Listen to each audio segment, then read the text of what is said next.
In this series of how do meters work, we're specifically going to focus primarily on voltmeters and ammeters, but we're also going to talk about resistance measurements as well and some other um, interesting facts about that. So let's go ahead and dive right in.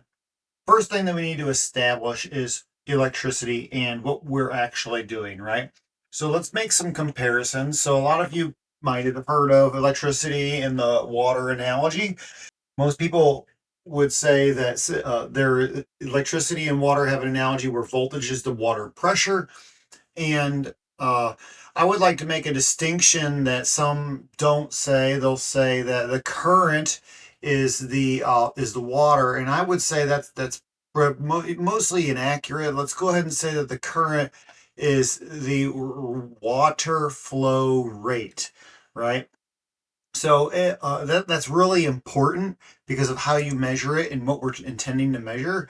And then resistance is equivalent to the pipe and the flow restrictions, right? So if you have elbows or if you have narrow pipe versus fat pipe, that's the same thing between having 1200 amp bus and 12 gauge wire. So the reason I want to make this distinction of water flow rate, uh, which you can see right here, this one on the right is talking about the size of the hose.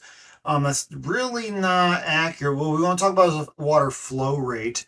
And the reason is because the rate of which the water flows is equivalent to the rate in which the current flows. And if you were to actually measure what current is 1 coulomb per 1 second, which, a coulomb is a measurement of electric charge. And water, the flow rate of the water, could be 1 gallon per 1 minute, right? And I'm sorry, I'm drawing with a mouse and keyboard, but this is equivalent to an electric charge and this is equivalent to a gallon. They're both a unit of measure for each of them respectively. And the bottom is a time, right? And so this is a rate. This is per time, which is a rate, and it's almost like a speed, right? And so that's what we're talking about, and that's why it's very important to measure it in flow rate. And so a couple more things to point out about this, and that is important things to remember. Voltage can exist without current. I like this picture on the right here because it explains a lot of things all in one shot, right? You can have voltage and no current. You can have water pressure and no flow. You just close the valve, right? Current will not flow without voltage, okay? So if you take the battery out of your your fire alarm or whatever device you have, it's not going to work without the battery. The battery provides the voltage, okay? And the current because the voltage is there. But the current will not flow without the voltage, and the water will not flow without pressure either. And some people might say, oh yeah, but what about downhill? Well, that's the pressure of gravity, right? In a way. So the last thing that we'll talk about right here is resistance cannot be measured without using the above two. You cannot measure true water restrictions without performing a flow pump test. What does that mean? We're going to go in a little bit deeper later and explain why and how, but you cannot measure the resistance of a circuit, right, without applying a voltage and measuring the current through it, right? And the same thing with water. You cannot measure the restriction of that pipe. You can't put a meter or a test module up there that just tells you, oh, well, we've got this much restriction to the flow. You can't do that. The only way to really do it is to apply a known pressure and measure the rate of flow through the pipe, right? And that'll tell you how much constriction you have.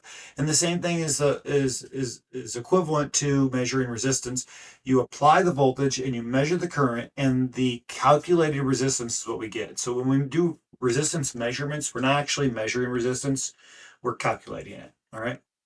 So let's do a quick circuit just to kind of go over this. And this is a very basic circuit, right? So, we're going to go very easy here, and then we'll cut into another one in a future video and go further into this. But, what is the current through this circuit? This is not intended to be challenging. It's just, here's my source right here. It's flowing in this direction. I have a resistance, right? So current equals voltage divided by resistance. Very simple equation.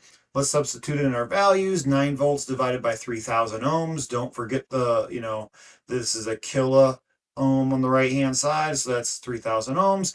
And then you divide this out and you get 3 milliamps, right? And is that really the full thing? No, this is technically not 100% accurate unless you take that resistor and apply it directly to your 9-volt battery terminals, right? What we also have in the real world is wire resistance that we have to accommodate for. And we're going to talk a little bit about this because it becomes extremely important when we design our meters. So that'll be up in the next video.